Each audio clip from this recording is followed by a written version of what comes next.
Amém, queridos? Nós seguimos nessa noite a nossa série de ministrações acerca de maturidade cristã. Maturidade cristã. Quando se fala de maturidade, normalmente a gente tende-se a olhar para si mesmo e dizer: meu Deus, em que nível de maturidade eu estou? Aonde que eu estou? Será que eu já saí do lugar aonde eu estava?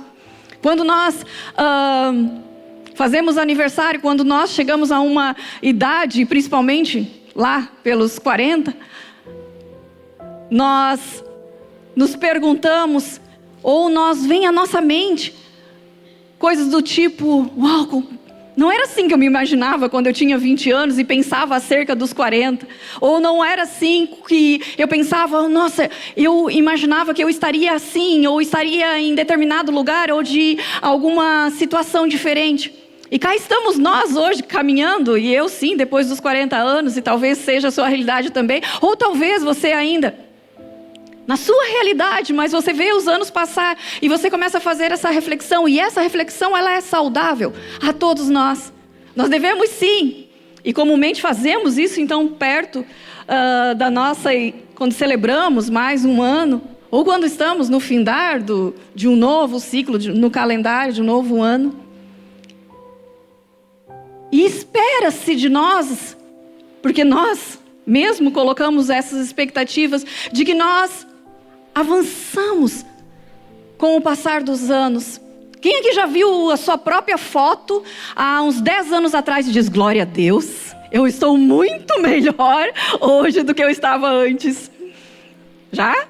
Compartilham do mesmo sentimento? Amém. Amém. Ou aqueles que dizem, né, pastor Magnus e pastora Val: nossa, como eu era magrinho quando casei. Mas nós estamos falando acerca de maturidade cristã.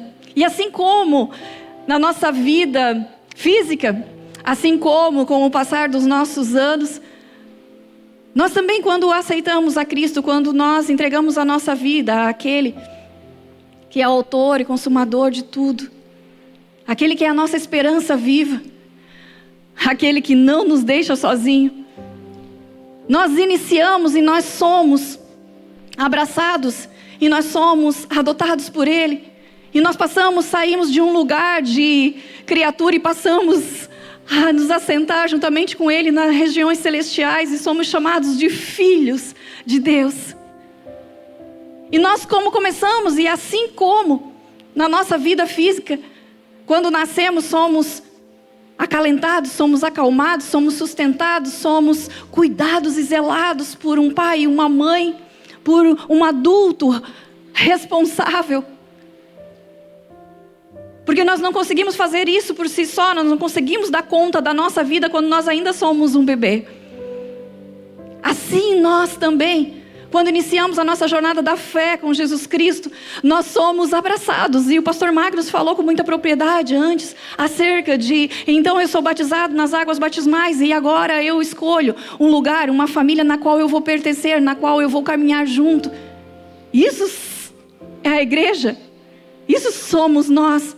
Na qual nós somos então tutoriados, na qual nós somos então abraçados e acompanhados nessa jornada pela nossa liderança, pelos nossos pastores, e nós vamos crescendo. E sim, queridos,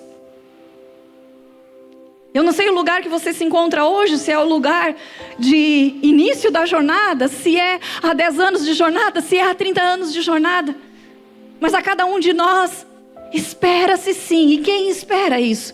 O nosso próprio Pai. Espera-se que nós venhamos a alcançar maturidade. Porque é para isso que nós vamos nos alimentando, é para isso que nós vamos crescendo. Porque nenhum de nós foi chamado a permanecer satisfeito ou confortavelmente parado no mesmo lugar onde iniciamos. Então a maturidade cristã, ela vem em direção a isso, a nós sairmos de um lugar e nós poder olhar para trás e dizer: uau, eu estou crescendo. Aquilo que eu pensava e a forma que eu pensava, aquilo que eu fazia e a forma que eu fazia, hoje já não são mais os mesmos. Hoje não é mais a mesma. E hoje é melhor. E glória a Deus por isso. E nós então, cristãos, hoje vamos falar de um assunto que faz parte da nossa vida. Faz parte da nossa rotina. Ah, como assim, pastor? Agora então, conflito tem que fazer parte. Não, não é que tem que fazer parte, mas faz parte. Quem de nós vive longe dele? Quem de nós vive sem ele? Então nós vamos falar um pouquinho dentro da nossa maturidade, dentro daquilo que nós vamos. E sim, eu creio. Você crê que o Senhor está aqui? O Senhor crê que Ele nos vê de forma individual, de forma única. E que dessa forma com que Ele nos vê é como Ele nos promove. Então eu creio que nessa noite a palavra dEle vem dentro de cada um de nós de uma forma diferente, única e pontual, para nos tirar do lugar em que estamos e nos levar para um outro nível nele, de maturidade dele. Costumo falar nas classes de discipulado, e encerramos uma há pouco, aonde quando perguntarem a você se vocês congregam numa igreja que é bíblica, e às vezes é engraçado que o pessoal fica olhando assim, diz, o que eu respondo? Sim, então vai aqui a dica, quando lhe perguntarem, você congrega numa igreja bíblica? Sim, eu congrego numa igreja bíblica. Mas como assim, pastora Val? Tem igrejas que não são bíblicas? Sim. O que é uma igreja bíblica? A Igreja Colheita é uma igreja bíblica, na qual amém, glória a Deus por isso. O que isso significa? Que significa que essa igreja ela é liderada por homens e mulheres, com suas vulnerabilidades, com as suas debilidades, mas se colocam diante do Senhor. Assim como todos nós, filhos de Deus, nos colocamos ou devemos nos colocar diante do Senhor. E que o que pauta, o que é o sustento, o que dá o fundamento para todo evento, para toda celebração, para todo culto, para tudo que nos move como igreja, é a palavra do Senhor. Não são as nossas experiências como líderes, as nossas experiências pessoais. Nós citamos sim, porque a própria palavra diz que nós devemos testemunhar daquilo que o Senhor fez na nossa vida. Mas esse testemunho, ele tem que vir de encontro com a palavra, que é viva, que é eficaz, que é a única, que é verdade absoluta. Então, o que nós vamos percorrer dentro do assunto, lidando com conflitos, tem base bíblica. Tem base naquilo que, não o que eu vivi. E sim, a nossa oração é que o nosso coração esteja conectado ao coração do Pai. E não o coração de homens e mulheres. E nós poderíamos falar acerca de tantas coisas sobre conflitos. E nós vamos pegar alguns deles e falar sobre.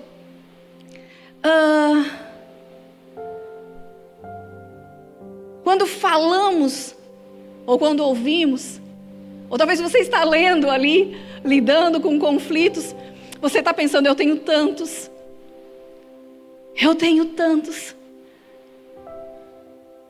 Ou talvez você está dizendo, eu não tenho conseguido nem olhar para eles. Ou eu tenho me escondido deles. Queridos, pelo meu instinto, pelo meu DNA, eu sempre fui aquela pessoa que pago para não entrar numa situação na qual eu preciso ter algum conflito, na qual eu preciso ter algum confronto. E geralmente nos conflitos, e quando nós falamos em conflitos e lemos conflitos, nós sabemos que tem pessoas envolvidas com isso. Porque são nos relacionamentos que as situações acontecem. São nos ambientes onde nós estamos expostos com outras pessoas é que as situações ocorrem. E é neste lugar. E aí nós estamos falando de um tempo na qual nós estamos vivendo. Na qual tudo é tão dodói. Na qual tudo é ai, ai, ai. Na qual tudo é cheio de, será que eu posso falar? Será que eu posso me dirigir? Será que eu posso fazer alguma cobrança?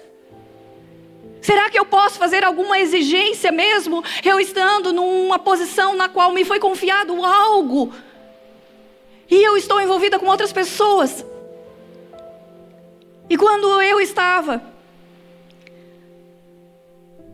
no momento com o Senhor, no momento cotidiano, mas já sendo ministrada por Ele acerca dessa palavra, a minha filha, que é uma das minhas intercessoras, ela sabe quando eu vou pregar, ela sabe, e ela começa a me abençoar sobre essa ministração.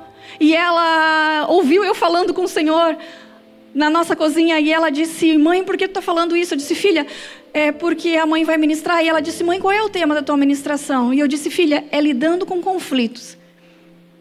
E então ela disse: mãe, qual é o antônimo de conflito? Eu disse: boa, filha, procura lá, pesquisa para nós. E ela, as crianças são rápidas, né? Eu ia procurar e ela rapidamente falou, começou a primeira palavra que ela falou como antônimo de conflito, é acordo. E quando ela falou acordo, na hora o Espírito de Deus falou ao meu espírito. E eu me dei conta, naquele momento, queridos, de que o meu comportamento, de que o meu posicionamento, de muitas vezes querer fugir de resolver situações conflituosas, de querer resolver com paz. E olhem só, abram em Romanos, no capítulo 12, no verso 18. Romanos capítulo 12, verso 18, diz assim: se possível, quanto depender de vós, tende paz com todos os homens. No que depender de mim, Valdineia, no que depender de você, tende paz com todos os homens. Mas aqui está dizendo que, não está dizendo assim, ó, faz de conta que tu não viu. Faz de conta que as coisas vão se resolver naturalmente. E muitas vezes quando nós fazemos isso, as coisas só acumulam mais problema. E o conflito só aumenta. E neste momento eu percebi que quando nós estamos diante de uma situação e que nós nos omitimos a resolvê-la, nós nos colocamos no lugar na qual muitas vezes não é para poder ter paz com todos, mas é para fugir. E neste momento eu entendi que quando eu faço isso, eu estou fazendo um acordo com as trevas. Então toda vez que nós temos diante de nós uma situação de conflito, nós precisamos entender, e nós precisamos entender e buscar isso no Senhor, que acordo eu quero fazer e com quem eu quero fazer esse acordo. Na solução deste conflito. Este conflito, ele vem para quê? Eu me alianço agora, eu faço agora a minha parceria com o reino das trevas ou com o reino de Deus. Isso é uma tomada de decisão que sou eu, que somos nós que precisamos decidir. Seja o nível de conflito na qual nós estivermos inseridos, seja dentro da nossa casa, seja dentro do nosso ambiente de trabalho, seja no meio da congregação, seja com a nossa família extensa, eu não sei em qual núcleo de relacionamento nós possamos estar vivendo uma situação conflituosa. E nós precisamos buscar e não nos esquecer que sim, Cristo ele espera de nós. Ah, mas então agora Cristo se coloca num lugar de cobrança? Sim. Lembrem-se que nós não mais vivemos, mas Cristo vive em nós. Lembre-se que, uma vez fazendo parte da família de Deus, eu não represento mais a minha própria vontade, meu próprio gosto, meu próprio querer, a minha própria vaidade. O sábio Salomão falava com muita particularidade sobre isso, sobre a vaidade. Quando nós estamos diante de uma situação de conflito, o que vem à frente, o que salta à frente? É resolver aquilo para que haja paz. para que haja um acordo e que glorifique o nome do Senhor naquele acordo. Aonde que menos prejuízo a mim e a todos os envolvidos venham acontecer, ou o desejo e a intenção lá profunda do meu ser é que a solução desse conflito venha de encontro a satisfazer a minha alma, para que eu tenha razão, para que eu seja exaltada, para que no findar de tudo, alguém diga, ela já tinha dito. Não! O Senhor, Ele espera, e espera de nós sim, que nós venhamos avançar nesse passo. E algumas vezes nós estamos nessa situação,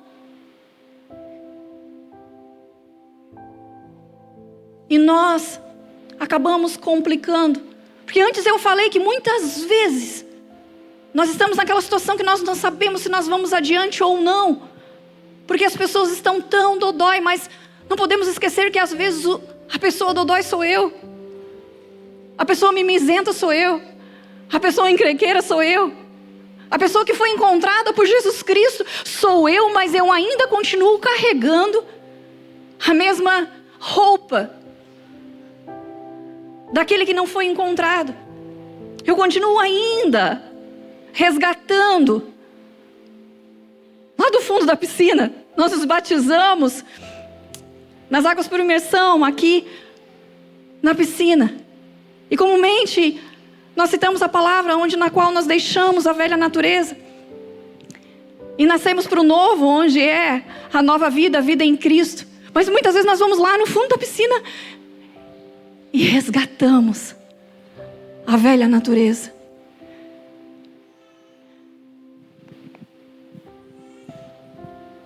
Quando nós estamos nessa situação, nós precisamos entender que nem todos estão prontos. E nem todos conseguem nos dar aquilo que nós queremos numa situação de resolução de problemas. Isso muitas vezes acontece e quando nós estamos no alto do nosso posicionamento de filhos de Deus, de crentes maduros e cheios do Senhor, e temos diante de nós alguém ou algumas pessoas na qual não foram alcançadas ainda pelo Senhor, e nós queremos bater com a Bíblia, e nós queremos bater com os nossos argumentos, e nós queremos que a pessoa entenda da mesma forma que nós entendemos, e que a solução venha da mesma maneira da qual nós já conseguimos hoje com os nossos olhos abertos pelo Cristo. E nós queremos exigir do outro o mesmo posicionamento que o nosso. Quem ainda se lembra de quando não estava nos caminhos do Senhor, não enxergava as coisas como hoje enxerga? Quem ainda lembra de quando você se deu conta pela obra e pela ação do Espírito Santo de Deus, de que agora eu vejo assim como eu não pensava assim antes? Como eu não conseguia entender isso antes e como hoje eu consigo entender isso com facilidade, como que hoje as coisas nem escritas estão, mas eu consigo enxergar. Às vezes nós estamos diante de nós e discutindo uma questão de natureza demoníaca, mas com alguém que não tem um entendimento, e nós acabamos trazendo aquilo para uma dimensão muito maior do que ela estava, e exigindo do outro, e a pessoa ainda não foi alcançada pela mesma fé que nós. Queridos, nós precisamos ter e buscar e olhar aquele, e não isso com um olhar de orgulho, não com um olhar de soberba, mas com um olhar de misericórdia, com um olhar de Senhor, diante dessa situação, nós temos aqui visões, e uma das visões não consegue estar clara. Como eu posso? Me dá a estratégia, me dá a ferramenta. O outro não tem a fé que eu tenho. O outro não tem o conhecimento que eu tenho. O outro não tem o discernimento espiritual que eu tenho. E se nós continuarmos aqui nesse embate, nessa situação aqui, nós não vamos chegar a lugar nenhum.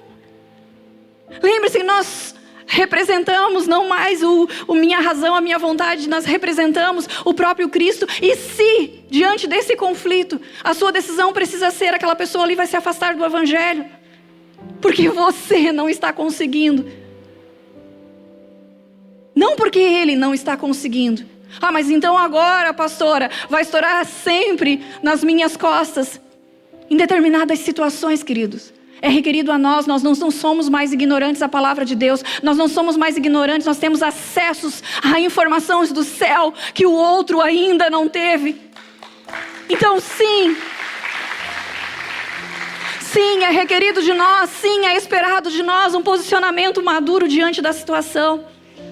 Nós não podemos exigir do outro quando o outro não está pronto para nos dar aquilo ou aquela resposta na qual nós estamos tanto desejando. E agora aqui eu falo aos pais e aqueles que trabalham com crianças, com adolescentes. Nós somos peritos em conseguir identificar as falhas. Nós somos peritos em conseguir ver que eles não estão indo no caminho que nós gostaríamos. Mas nós precisamos ter sempre em mente, pai e mãe responsável por crianças, que o Senhor deu a nós a grande missão de educá-los no caminho. E aqui eu peço para que você abra sua Bíblia em Tito, no capítulo 2, no verso 7. E o conselho que nós temos aqui, Tito, capítulo 2, verso 7.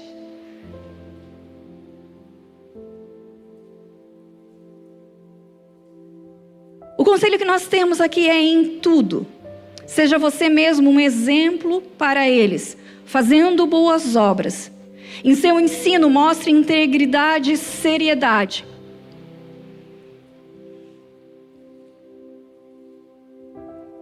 Em tudo, seja você mesmo um exemplo para eles, fazendo boas obras. Em seu ensino, mostre integridade e seriedade. Pais, sejamos nós o exemplo. Durante a jornada, durante o tempo em que nossos filhos estão sendo preparados, estão no momento da vida aonde o crescimento é exponencial, aonde eles conseguem absorver tudo com muito mais facilidade, com muito mais agilidade que todos nós. Que a mesma expertise que o Senhor nos deu para que nós possamos enxergar quando os nossos filhos estão se desviando do caminho, que a mesma energia, que a mesma força, que o mesmo amor que nós depositamos para educá-los, nós venhamos usar de integridade. Integridade fala de ser inteiro, de estar inteiro, de se colocar inteiro naquela circunstância, naquela situação, naquela obra. Que nós sejamos inteiros na hora de corrigir os nossos filhos, não pensando em que aquilo que ele fez, aquilo que ele proporcionou, aquele caminho que ele está tomando vai me envergonhar. Vai sim, a palavra diz que se nós não corrigirmos na mocidade, nós vamos ser envergonhados. É o conselho de Provérbios. Mas que não seja esse o único motivo. Porque daí nós colocamos os pés pelas mãos e nós estamos de novo olhando para nós, para a nossa vergonha, para o nosso nome. Sim, isso é importante, mas que nós consigamos corrigir aos nossos filhos com amor. E esse amor exige algumas vezes ações mais duras. Ações na qual exigem de nós. Vocês já se colocaram na situação em que precisam dizer, sejam para os filhos ou para alguma outra pessoa, que você dá, você cede, você facilita, mas chega um momento em que a maturidade que há em nós, a gente sabe que é a hora de dizer não, que é a hora de a gente não emprestar, que é a hora de a gente não facilitar. Ah, mas agora então a pastora está ensinando de púlpito que eu devo ser uma pessoa má e não devo ser uma facilitadora. Não. É aquele momento que nós sabemos que se a gente continuar cedendo, se a gente continuar facilitando, se a gente continuar dizendo sim, nós estamos entrando em acordo com as trevas e não mais com o reino de Deus. E nós estamos validando condutas e comportamentos errados. Então naquele momento, minha forma de amar o meu filho, naquela hora a forma de eu amá-lo, é sendo lá por dentro, o contrário do que a nossa vontade. Mas que bom que a gente não vive pelas nossas vontades, mas aquilo que a gente sabe que é certo fazer. Sabe aquele momento na qual nós vemos que o caráter está ali, balançando para um outro lado? É esperado de nós que nós saibamos, esse momento nós saibamos olhar para os nossos filhos, sejam eles adolescentes, sejam eles crianças, e nós sabemos olhar para eles de acordo com aquela ação, com aquele comportamento que ali é uma questão de caráter. E daí nessa hora, o nosso filho ele não está pronto para responder do jeito que nós queremos, e nós temos ali uma situação de conflito, mas nós, pais, nós cuidadores, sendo submetidos à ação do Santo Espírito de Deus, conseguimos. Nós sim, então, ser um exemplo para eles, mostrando no ensino, na correção, integridade e seriedade. Para tudo isso, quando nós estamos dentro dessa situação, e talvez alguns de nós estejamos imersos em alguns conflitos na qual precisam de solução, intervenção. Talvez você está naquele modo que é o modo esperar. E sim, para toda situação existe um tempo e um modo. Existe o como eu vou fazer aquilo. Algumas vezes nós acabamos com tudo, não é o que nós fazemos, não é o que nós falamos, mas é o como nós fazemos e o como nós falamos. Eclesiastes, no capítulo 3, no verso 1, diz: tudo tem seu tempo determinado e há tempo para todo o propósito debaixo do céu. E ali o escritor ele vai discorrendo acerca de eventos, que há tempo para isso, que há tempo para aquilo. E lá no verso 7, ele chega e diz: há tempo de rasgar, há tempo de coser, há tempo de estar calado e há tempo de falar. Aqui nós nos pegamos, né? Porque muitas vezes diante da situação calorosa, diante da situação que está desconfortável, nenhum conflito é confortável. Nenhum conflito é agradável, nenhum conflito a gente senta numa cadeira de balanço, numa rede e diz: ai que legal que eu estou com essa situação difícil aqui. Não. Algumas delas mais intensas, algumas delas com maior relevância nos fazem com que o nosso corpo reaja, o nosso corpo começa a dar sinais. Alguns de nós temos náuseas, alguns de nós temos dor de barriga, alguns de nós começamos a tremer.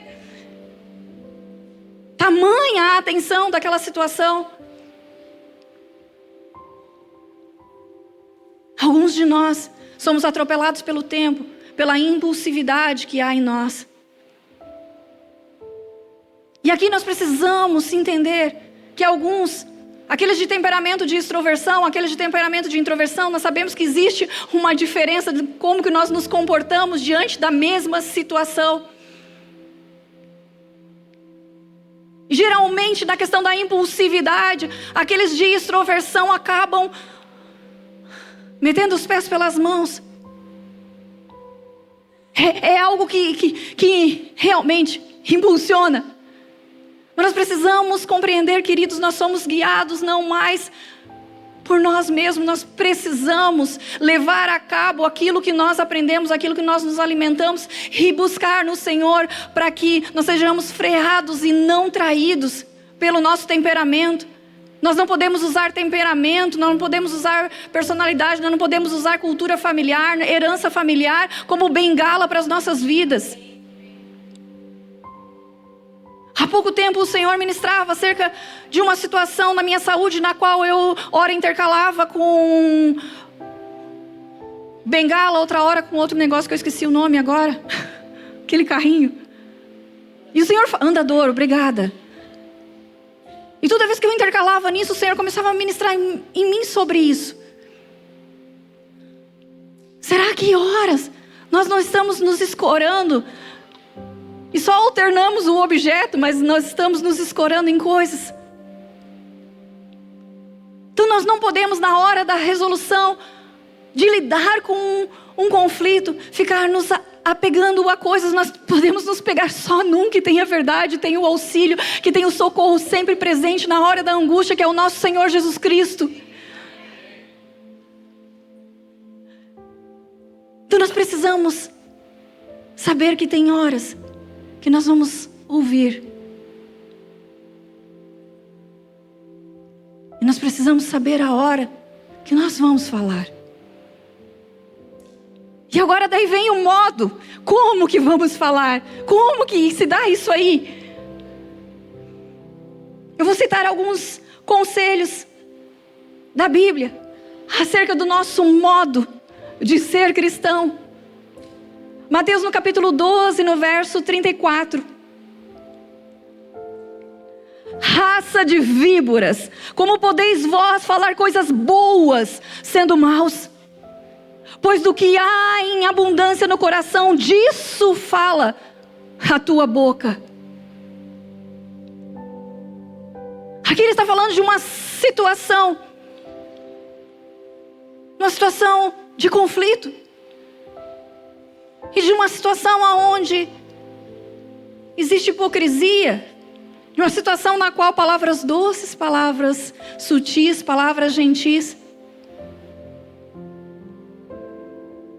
Mas que a intencionalidade do coração não corresponde. Em momentos na qual nós começamos a descarregar no outro coisas que não têm, que não fazem mais sentido, que não tem mais a ver com a vida e com o modo daquilo que já é esperado de nós. Mas aqui ele está falando acerca daquilo que está guardado lá no nosso coração, e é por isso que então nós descarregamos e despejamos no outro. E às vezes isso não é nem diante da pessoa. Às vezes a gente cria uma atmosfera e começamos a carregar aquela atmosfera de palavras, de julgamentos, de lançamentos acerca de determinada pessoa e situação. Mas por quê? Porque o nosso coração ainda carrega aquilo. Lembrem lá no começo quando eu falei acerca da intencionalidade, daquilo que nós fazemos. Tudo que nós fazemos carrega uma intenção. E qual deve ser a nossa intenção na hora que nós estamos então lidando com essa situação de conflito? Colossenses no capítulo 3, no verso 17. Tudo o que fizerem, seja em palavras ou em ação, façam como em nome do Senhor Jesus, dando por meio dele graças ao Deus Pai. E aqui eu friso, sejam em palavras ou em ação. Aqui o Senhor, Ele está nos alertando e nos aconselhando acerca de quê? De que as nossas ações elas falam, de que as nossas ações elas correspondem, que as nossas ações elas comunicam, mesmo sem nós abrirmos a nossa boca.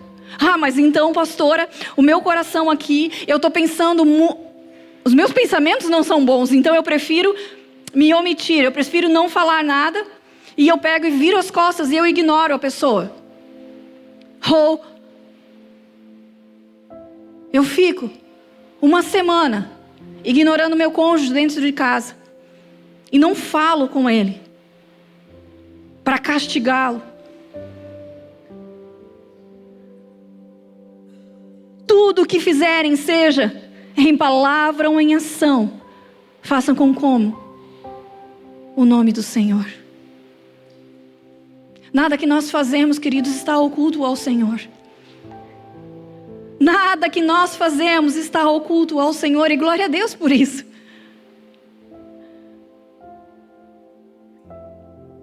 Efésios no capítulo 4, no verso 29. Não saia da vossa boca nenhuma palavra torpe, mas só a que for boa para promover a edificação. Voltamos de novo lá em Mateus. Para que não saia palavras torpes do nosso coração, da nossa boca, perdão. O nosso coração, ele precisa passar pela lavagem do Espírito, ele precisa passar por uma correção. E muitas vezes, nesse nosso processo de maturidade, nesse nosso processo de limpeza, nós precisamos nos afastar de determinados ambientes, de determinados lugares, de determinadas conversas, de determinadas pessoas. Como assim? Nós precisamos que o nosso ouvido, que nós começamos a treiná-lo, a não ser mais comum palavras que não fazem parte do cotidiano de um cristão. Vocês já observaram quando nós estamos em um ambiente e aquela pessoa repete várias vezes a mesma fala ou a mesma palavra? Logo em seguida nós estamos replicando aquilo. Isso acontece muito, queridos adolescentes e jovens no ambiente escolar. Não é comum aos ouvidos de vocês, e eu espero que não, que no ambiente familiar, que no ambiente da Igreja Misericórdia, se isso estiver acontecendo, que palavras torpes,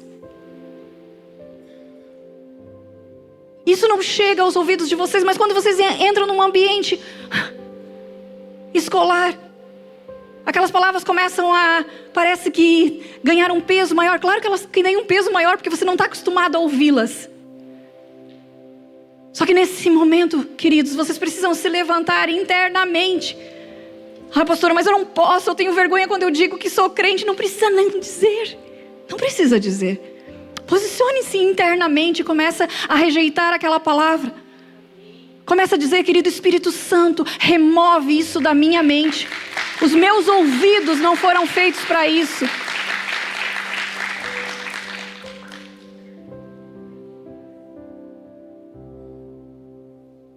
Queridos, existem conflitos e inúmeros deles nós vivemos no nosso dia a dia. E tem alguns conflitos que eles estão acontecendo aqui dentro. Dentro de nós, conflitos internos. E nós começamos a usar a nossa própria boca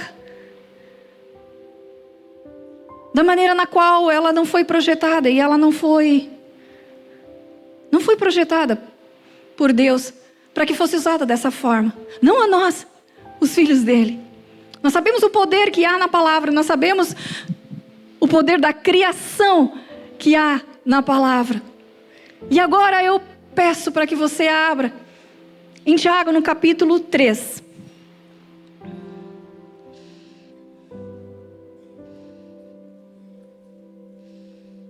Tiago, capítulo 3.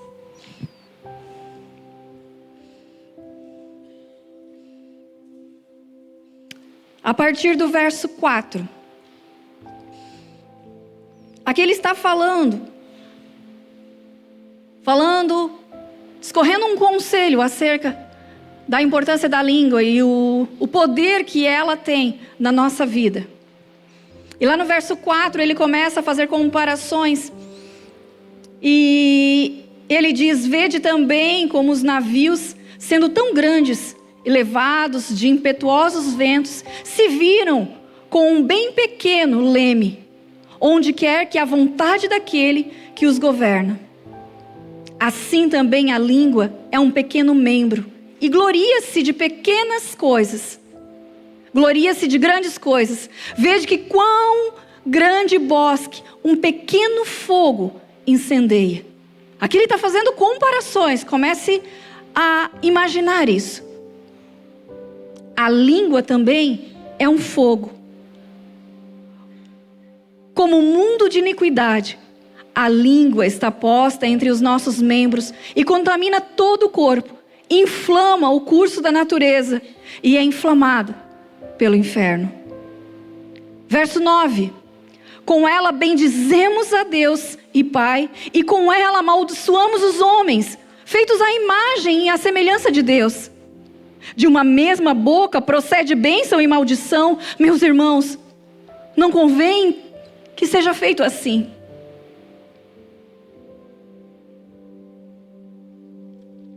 Vamos adiante agora, lá no verso 13. Ele está falando agora acerca de sabedoria, e ele diz: quem dentre vós é sábio e entendido? Mostre pelo bom trabalho as suas obras e em mansidão de sabedoria. Senhor, nós colocamos diante de Ti as intenções do nosso coração e clamamos a Ti, Deus Pai, querido Espírito Santo, que continue ministrando ao nosso coração, ao nosso entendimento e principalmente ao nosso espírito. Em todo o decorrer dessa semana, Deus Pai, que ao sair deste lugar, nós permanecemos sendo dirigidos e orientados pelo Teu Santo Espírito, para que possamos de maneira séria e de maneira íntegra conduzir a nossa vida, e que a nossa vida continue sendo e sirva para o testemunho daquilo que o Senhor é capaz de fazer.